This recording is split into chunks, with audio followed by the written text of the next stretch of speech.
own. Had Rachel tried to escape and fallen? Had she been chased? Strangely, there were no footprints leading to or from the site, only wind-blown snow and a silence that seemed deliberate. Even more unnerving.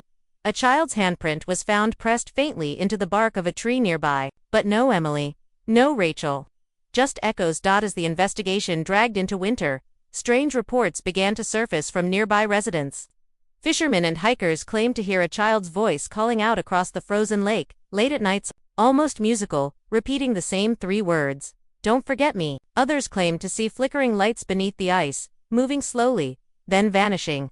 One man swore he saw a small figure standing at the lake's edge just before dawn when he approached. There was nothing but frost where footsteps should have been. Most chalked it up to cold-induced hallucinations, but some, especially those who knew Rachel, believed it was something else.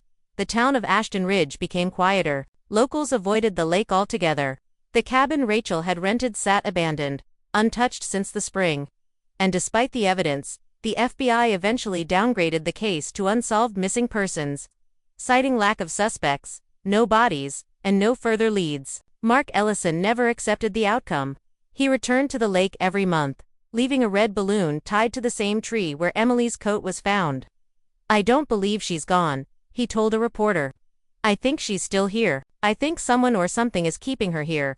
To this day, no trace of Rachel or Emily has been officially recovered. The lake remains still, the bunker sealed, but the case lingers like a scar in the quiet town's memory. And every year, as the snow begins to fall, those who live near the water swear they can still hear it just beneath the ice, the faint sound of a child, breathing, waiting, watching, and whispering. So what really happened to Rachel and Emily on that fishing trip?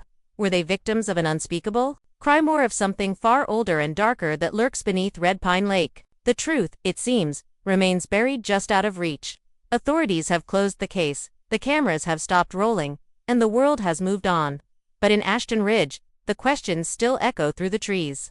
And every winter, when the lake freezes over and the wind howls through the pines, some say you can still hear a voice, faint and fragile, whispering from beneath the ice. We're still here.